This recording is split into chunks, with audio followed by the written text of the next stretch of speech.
जय हिंद दोस्तों, आप सबका स्वागत है हमारे लर्न टू लॉजिक्स क्लासेस में। ऊपर हमारी सीरीज चल रही है ट्रिग्नोमेट्री के ऊपर। इससे पहले वाले लेक्चर्स के अंदर मैंने एक्सरसाइज नंबर 8.1 खत्म करवा दी है। उस पर 8.2 पे होने वाले जितने भी कॉन्सेप्ट है वो मैंने कॉन्सेप्ट करवा दिया है।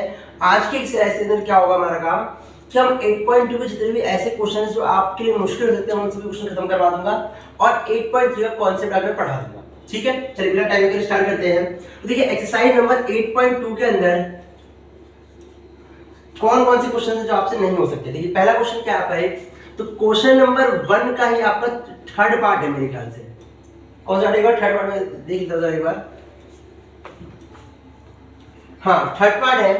अब क्वेश्चन क्या है देखिए, sin 30 degree plus tan 45 degree minus cosec 60 degree upon में sec 30 degree plus cos 30 degree plus cot 45 degree. ठीक है, ये सॉल्व करना है। देखो मुश्किल नहीं है, इसी कुछ कैलकुलेशंस ऐसी है जो आप लोगों को समझने में दिक्कत हो सकती है। ठीक है, देखिए चलिए स्टार्ट करते हैं। देखिए sin 30 डिग्री वाली कितनी होती है 1 अपॉन में 2, tan 45 डिग्री वाली कितनी होती है 1 माइनस cos 60 डिग्री वाली कितनी होगी 2 अपॉन में √3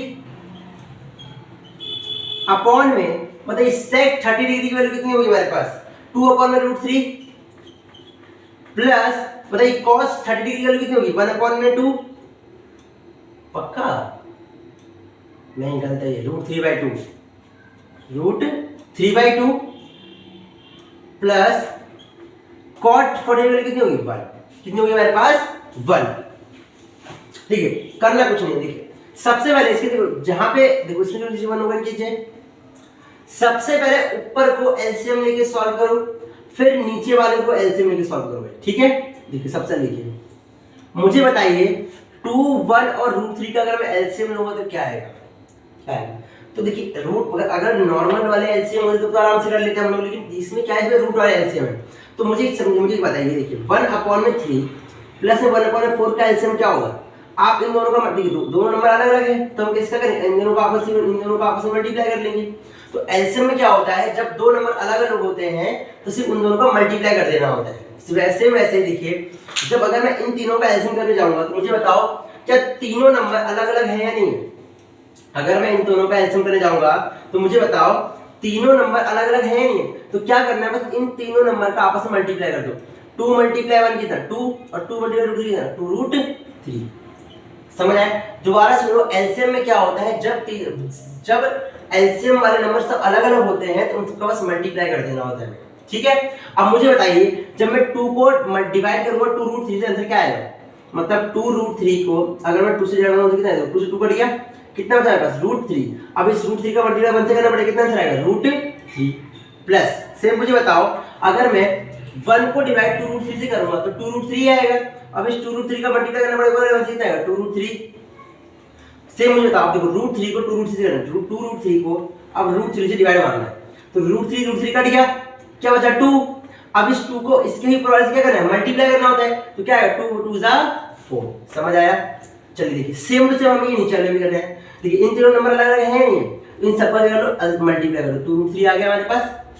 अब √3 इस 2√3 को डिवाइड कितना बचेगा 2 का इसका ऊपर वाले से मल्टीप्लाई कितना आएगा 4 प्लस 2 को इस 2√3 से डिवाइड करो कितना आएगा 2 से 2 कट जाएगा। देखो 2√3 डिवाइड बाय 2, 2 से 2 कट गया कितना बचा √3। अब मुझे इस √3 का मल्टीप्लाई में इस √3 से करना पड़ेगा, √3 का मल्टीप्लाई √3 से करने का आंसर क्या आएगा हमारे पास 3। याद है कि नहीं, किसी को ना पता बता देता हूं कि जब भी रूट में दो सेम नंबर होते हैं तो रूट कट जाते हैं और उन दोनों में से कोई एक ही नंबर बाहर आता है। ठीक है, 3 बार आ गया प्लस 1 को डिवाइड करो 2√3 से कितना आएगा 2√3, तो हमारे क्या बचेगा ऊपर हमारा 2√3। समझ आया आप लोगों को। चलिए अच्छा आप देखिए ऊपर जो देखो, हाँ इस देखो इस 2√3 से 2√3 कट गया, हमारे पास क्या बचा देखो, हमारे पास यहां मैं लिखता हूं देखो यहाँ पे नीचे 1 होगा 1 + 2 3√3 - 4। यहाँ देखो 4 + 3 7 - 2√3, तो हमारे पास क्या ये बचा। अब मुझे बताओ क्या फिर से यहाँ पर नीचे रेशनल हमें यहाँ पर नीचे रूट आ रहा है नहीं आ रहा। और कल के लेक्चर में मैंने क्या बताया था, कभी डिनोमिनेटर रूट में होना नहीं चाहिए हमारे पास। तो हमारा काम क्या होगा, हमें इसे क्या करना पड़ेगा, हमें इसे करना पड़ेगा रैशनलाइज, क्या करना पड़ेगा हमें इसे रैशनलाइज। इसलिए मैं इसे यहां से मिटा के अगले पढ़ करता हूं, ठीक है।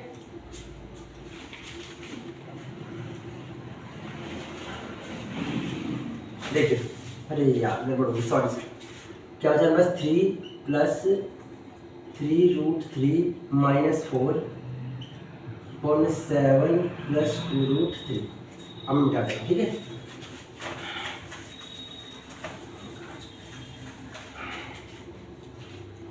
Three root three minus 4 upon में 7 प्लस 2√3। अब मुझे इसे क्या करना है, मुझे इसे रैशनलाइज करना है। तो पता है रैशनलाइज में क्या करना है, जो यहाँ डिनोमिनेटर पे जो नंबर लिखा हुआ है उसे ऊपर और नीचे लिख दो, उसे ऊपर और नीचे लिख दो, और यहाँ पे जो भी साइन है उसको उल्टा कर दो, प्लस है तो आगे आ जाएगा पर माइनस, ठीक है। अब मुझे बताओ क्या डिनोमिनेटर के अंदर a प्लस बी और a माइनस बी का होल स्क्वायर बन रहा है नहीं बन रहा। जैसे यहाँ पर a प्लस बी और यहाँ पर a माइनस बी बन रहा है नहीं बन रहा। बताइए a प्लस बी और a माइनस बी क्या होता है, a square minus b square. तो क्या हो जाएगा यहाँ पर देखो 7 का स्क्वायर माइनस 2√3 का होल स्क्वायर, ठीक है। ऊपर जो क्या करना होगा 3√3 का पूरे का मल्टीप्लाई 7 से करना पड़ेगा, और फिर 3√3 का मल्टीप्लाई हमें इससे करना पड़ेगा। तो 3√3 मल्टीप्लाई बाय 7, सबसे पहले हमने इसका मल्टीप्लाई से कर दिया। अब इस 3√3 का ही मल्टीप्लाई करना पड़ेगा आपको इसके आगे वाले नंबर से, मल्टीप्लाई बाय 2√3। सेम अब देखो इसका मल्टीप्लाई हमने इन दोनों से कर दिया, अब सेम इसका भी मल्टीप्लाई हमें इस दोनों से करना पड़ेगा। देखो minus plus minus 4 7 28 minus minus plus, अब 4 का मल्टीप्लाई करो किससे 2√3 से। समझ आया, ठीक है। अच्छा अब मुझे समझाओ जरा आप, मुझे मैं बताता हूं। देखो 7 का स्क्वायर क्या होगा 49। अच्छा स्क्वायर का मतलब क्या होता है, उसी नंबर का 2 बार मल्टीप्लाई कर देना। तो मुझे था जब मैं 2√3 का मल्टीप्लाई करने जाऊंगा 2√3 से, मल्टीप्लाई कैसे करें, देखो नंबर का मल्टीप्लाई नंबर से और रूट का मल्टीप्लाई रूट से। सुन लो, नंबर का मल्टीप्लाई नंबर से, रूट का मल्टीप्लाई रूट से। तो 2 का मल्टीप्लाई 2 से करोगे तो 4 आएगा, मल्टीप्लाई से मतलब √3 का मल्टीप्लाई √3 से करोगे कितना आएगा।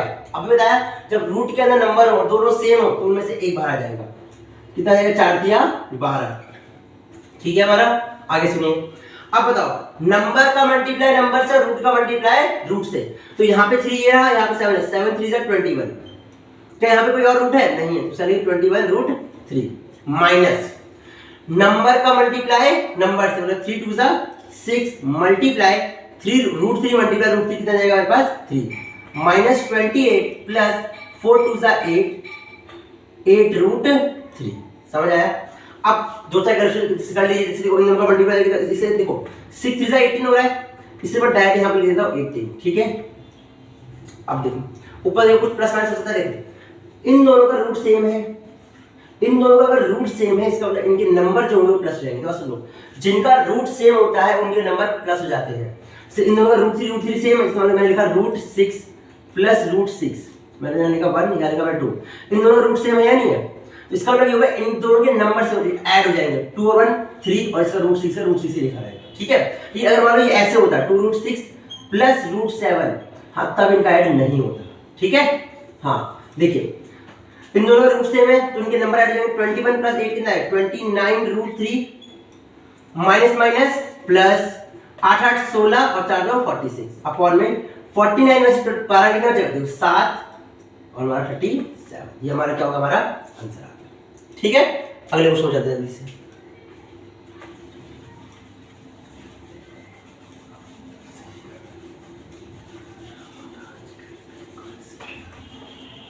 देखिए अगला क्वेश्चन क्या था आपका,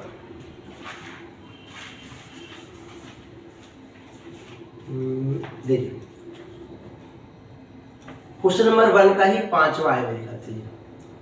5 cos square 30 degree plus 4 sec square 30 degree minus 10 square 30 degree upon में sine square 30 degree plus cos square 30 degree, ठीक है।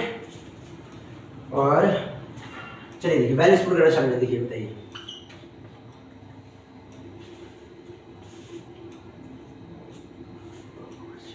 यहाँ पे 60 लिख दिया, ठीक है। चलिए वैल्यूज पुट करना शामिल करते हैं। इन दोनों में से मल्टीप्लाई का साइन मैं बता चुका हूं पहले से। cos 60 की वैल्यू कितनी होती है 1/2, इसके ऊपर स्क्वायर, इसमें भी स्क्वायर आ जाएगा पूरे के ऊपर, प्लस 4 मल्टीप्लाई sec 30 डिग्री की वैल्यू कितनी होती है मतलब 2 होती है, सॉरी 2/√3। जैसे इसके ऊपर स्क्वायर है टोटल के ऊपर भी स्क्वायर लग जाएगा हमारा, माइनस tan 30 डिग्री की वैल्यू कितनी होती है 1/√3।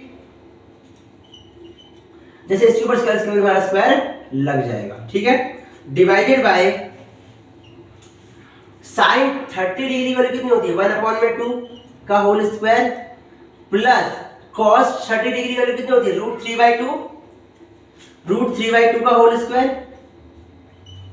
ठीक है।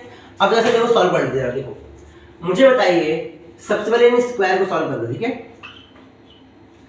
1 का स्क्वायर करो कितना आएगा 1, 2 का स्क्वायर करो कितना आएगा 4, प्लस 4 मल्टीप्लाई 2 का स्क्वायर करो कितना आएगा 4, इस √3 का स्क्वायर करो कितना है √3 के स्क्वायर का मतलब क्या, देखो √3 का मल्टीप्लाई √3 से करना है, दोनों सेम रूट है तो रूट से रूट कट जाएगा, एक 3 बचेगा, बाहर क्या आएगा 3। यहाँ पे देखो करके दिखाता हूं √3 मल्टीप्लाई √3, रूट से रूट कट गया, होता है क्या पास 3, ठीक है। सेम 1 का स्क्वायर करो 1 आएगा, √3 का स्क्वायर करो कितना आएगा √3 बचेगा हमारे पास, डिवाइडेड बाय 1 का स्क्वायर 1, 2 का स्क्वायर 4, प्लस √3 का स्क्वायर करो 3 आएगा, 2 का स्क्वायर करो हमारे पास 4 आएगा, ठीक है। आप क्या करना है मैं बता चुका हूं पहले से आपको, मैं ऊपर अगर कुछ सॉल्व करा तो सॉल्व कर लो। 5 मल्टीप्लाई 5 1, 5 1 5, 5 4 जा 4 4 4 जा 16 अपॉन में 3 माइनस 1/3 अपॉन में 1/4 3/4, ठीक है। अब मैं इतना मिटा दे रहा हूं यहां पर,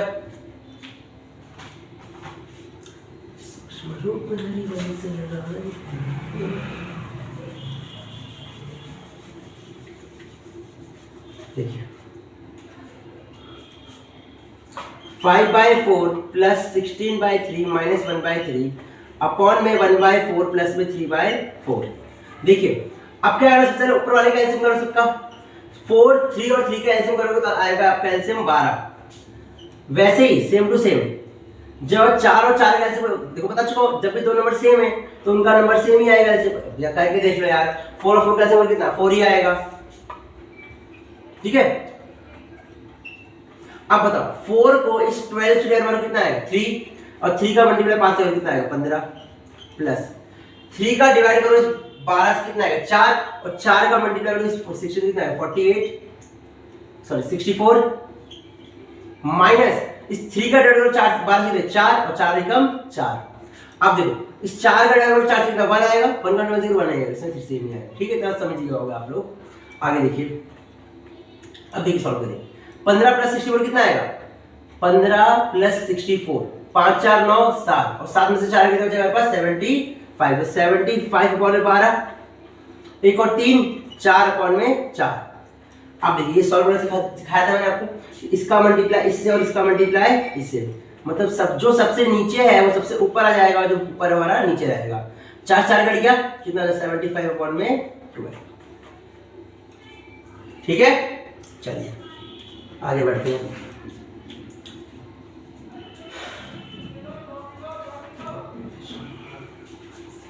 चलिए देखिए वैसे वो क्वेश्चंस लेके आ रहा हूं जो थोड़ा सा मुश्किल है, उसके अलावा आप क्वेश्चंस कर सकते हैं। देखिए एक क्वेश्चन नंबर 2 है आपका, क्वेश्चन नंबर 2 के अंदर 4 क्वेश्चन है, इसमें 3 क्वेश्चन आप कर सकते हो, लेकिन फिर भी मैं एक क्वेश्चन आपको करवा दे रहा हूं और एक क्वेश्चन मैं करवाऊंगा, ठीक है। देखिए मुझे नहीं पता कौन सा 2 tan square tan 30 degree upon में 1 प्लस tan स्क्वायर 30 डिग्री। मुझे बताइए tan 30 डिग्री कितनी होती है 2 × 1 अपॉन √3 डिवाइड बाय 1 प्लस में 1 अपॉन √3 का होल स्क्वायर, हाँ है ना। अब सॉल्व करने से देखो 2 का मल्टीप्लाई 2 अपॉन √3 आ जाएगा, डिवाइड बाय 1 का बने तो फिलहाल के लिए। अब ये सॉल्व 1 का स्क्वायर 1, √3 का स्क्वायर कितना आएगा 3 आएगा हमारे पास। इससे अब देखो नीचे वाले को हम पहले एलसीएम लेके सॉल्व करेंगे, नीचे वाले को हम एलसीएम लेके सॉल्व करेंगे तो 1 और 3 का एलसीएम कितना आएगा 3, 1 को डिवाइड करो 3 से कितना आएगा 3, 3 1 3, 3 को डिवाइड करो 3 से कितना आएगा 1, और 1 से मल्टीप्लाई करो 1 आएगा, ठीक है। 2 अपॉन में √3 डिवाइडेड बाय 3 और 1 प्लस 4 अपॉन में √3। अब इसका मल्टीप्लाई इससे हो जाएगा और इसका मल्टीप्लाई इससे हो जाएगा, 2 अपॉन में √3 मल्टीप्लाई बाय 3 अपॉन में 4। तो 2 3 जा 6 और √4√3। वैसे काटा जाए तो काट लो, कितना है 3/2, तो कितना हो जाएगा 3/2√3। अब देखो ठीक है, अच्छा इतना हो गया, इसको मैंने मिटा के आगे जाना पड़ेगा। ठीक है, देखो हमारे पास क्या बचा यहाँ पर, देखो 3√3 बचा और 3/2√3 बचा। फिर से यहाँ पे देखो क्या हो रहा है हमारे पास, क्या हो रहा है, नीचे डिजिट बचा है, तो हम क्या करेंगे नीचे वाले नंबर को ऊपर से पूरा को नीचे मल्टीप्लाई कर देंगे। देखो क्या यहाँ पे कोई और साइन दिख रहा है क्या, यहाँ पे इधर नहीं दिख रहा, तो यहाँ पे कोई साइन आएगा नहीं है। ठीक है, अब नंबर का मल्टीप्लाई नंबर से करो और रूट का मल्टीप्लाई रूट से करो। 2 2 जा 4 और √3 3 और 3 2 जा 6√3, कितना जाएगा 6√3/12। 42 काटो कितना जाएगा 3√3/, समझ आया? ठीक, आगे बढ़ते हैं। देखिए अगला क्वेश्चन ये है आपका कि मुझे बताइए sin 2a बराबर में 2 sin a। तो मुझे बताइए, ये कह रहा है ये क्वेश्चन है आपका, तो बताइए a की यहाँ पर प्लेस a की जगह वैसे क्या कौन सी वैल्यू रखूं कि ये दोनों बराबर हो जाए। असल में क्या है, आपको बराबर दे तो रहा, खाली पूछ रहा है यहाँ पर एक ही जगह कौन सा एंगल लिखा होगा जो ये दोनों बराबर हो जाए। मुझे तो आपको एंगल कौन कौन से पता है, या तो आपको 0 पता है, या तो 30 पता है, या तो 45 पता है, या तो 60 पता है, तो 90 पता है। इनके अलावा एंगल पता है क्या आपको? नहीं पता है। तो इसका मतलब ये होगा यहाँ पर a में या तो 0 बन रहा होगा, या तो 30 बन रहा होगा, या तो 45 या 90 बन रहा होगा। इसी करके रख के देख लो, ये वैसे तो मैं 30 रख के देखता हूँ। देखो sin 2 × 30 बराबर में 2 × sin 30 डिग्री। 2 मल्टीप्लाई देखो, अब इसे बताओ समझो, sin 60 डिग्री हो जाएगा 2 × 30 और 2 sin 30 डिग्री रहेगा हमारे पास। पता है sin 60 पे वैल्यू कितनी होती है, √3/2 बराबर 2 × sin 30 की वैल्यू कितनी होती है 1/2। क्या ये दोनों बराबर हैं? नहीं, इसकी वैल्यू 30 तो नहीं हो सकती। अब मैं क्या कर रहा हूँ, एक बार जरा इसको मैं 0 रख के देखता हूँ। 0 तो sin की वैल्यू जब मैंने a की जगह पे 0 रख के देखा, तो मुझे बताओ क्या ये दोनों बराबर आ रहे हैं या नहीं आ रहे हैं। sin 0 पे क्या होता है 0 होता है, sin 0 पे क्या होगा 0 होगा, 0 को 70 करो 0 ही है, दोनों बराबर आएगी नहीं आएगी। इसका मतलब एक वैल्यू यहाँ पर कितनी होगी 0 डिग्री। समझ आया? और ये पेपर के लिए ये जो आपके 1 मार्क्स के क्वेश्चन आते हैं उसके लिए इंपॉर्टेंट क्वेश्चन है आपका। ठीक, चलिए देखिए यहां पर आते आते आपके जितने भी ऐसे क्वेश्चन है एक्सरसाइज नंबर 8.2 के जो जरूरी है वो मैं सब करवा दिए हैं। अब मैं सीधा एक्सरसाइज नंबर 8.3 पे आगे बढ़ रहा हूं, उसमें बेसिक में आज आपका कांसेप्ट कराऊंगा एक्सरसाइज 8.3 के लिए। ज्यादा बेसिक्स में है भी नहीं, बस खत्म ही होने वाला है आपका। ठीक, देखिए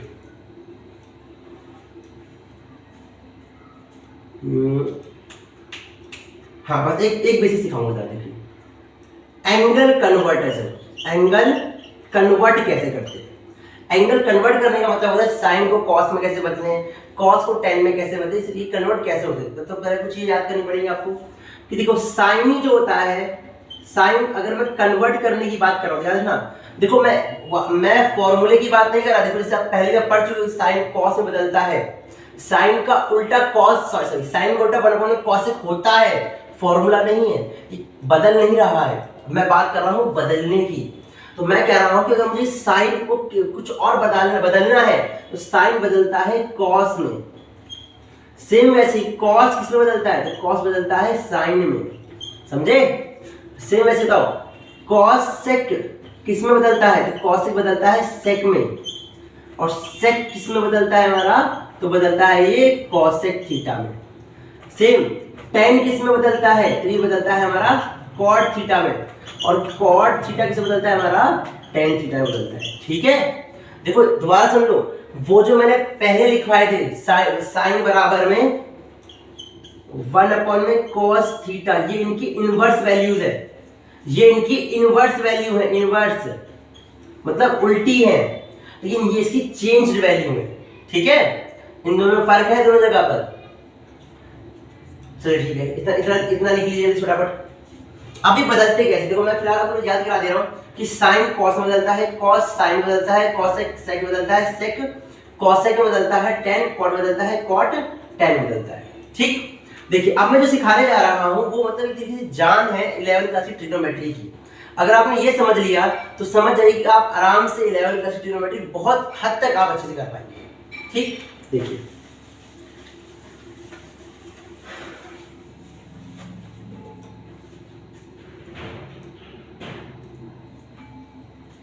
देखिए मैं ग्राफ की बात कर रहा हूं यहाँ पे, ठीक है, ये क्या आपका ग्राफ है।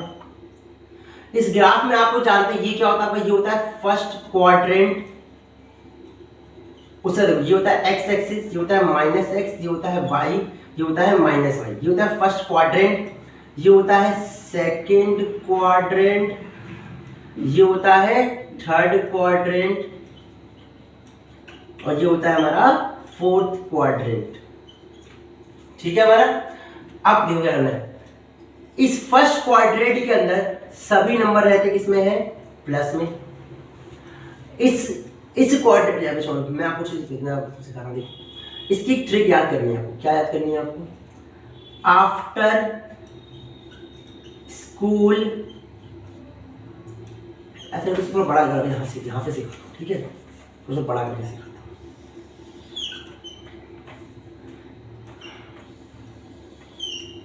ये x axis minus x axis, y axis और माइनस वाई एक्सिस, ये हमारा क्या है फर्स्ट क्वाड्रेंट, ये क्या आपका सेकंड क्वाड्रेंट, ये आपका क्या है थर्ड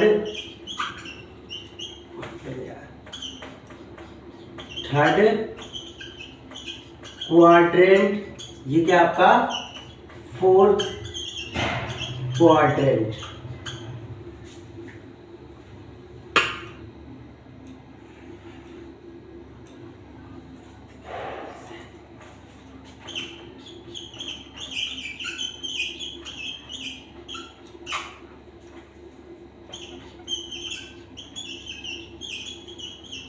सेकेंड क्वाड्रेंट। तो याद रखिएगा यहाँ पर जो आपका फर्स्ट क्वाड्रेंट होता है इसके अंदर जितने भी ट्रिग्नोमेट्रिक रेशियो मतलब साइन कॉस टेन जितने भी हैं आपके वो सब रहते हैं प्लस। जितने भी sine cos tan cosec sec और कॉट जितने भी एंगल हैं ये सब कैसे रहते हैं, इसके अंदर प्लस रहते हैं। कैसे रहते हैं हमारे प्लस।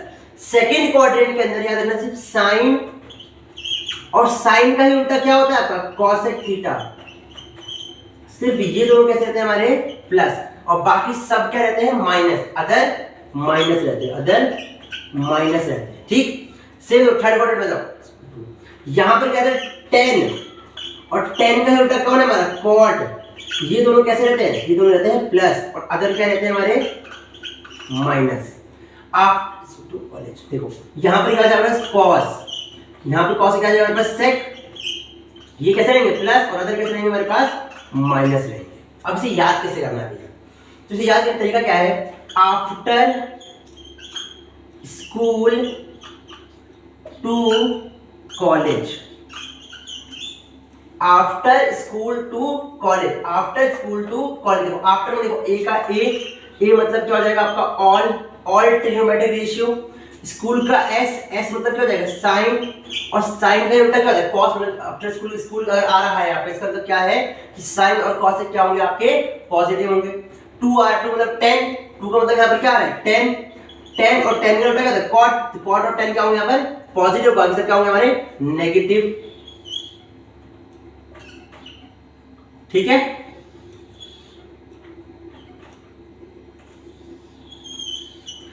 कॉलेज का क्या आ रहा है यहाँ पर, कॉलेज का क्या आ रहा है यहाँ पर सी, तो कॉलेज में यहाँ पे सी का क्या जाएगा कॉस, और कॉस का क्या हमारे पास सेक थीटा। तो ये दोनों क्या होंगे यहाँ पे पॉजिटिव, बाकी सब क्या होंगे यहाँ पे हमारे नेगेटिव। और इसके बाद वाला जितना भी कॉन्सेप्ट है आपको मैं अगली लेक्चर में सिखाता हूँ। ठीक है, चलिए नमस्कार।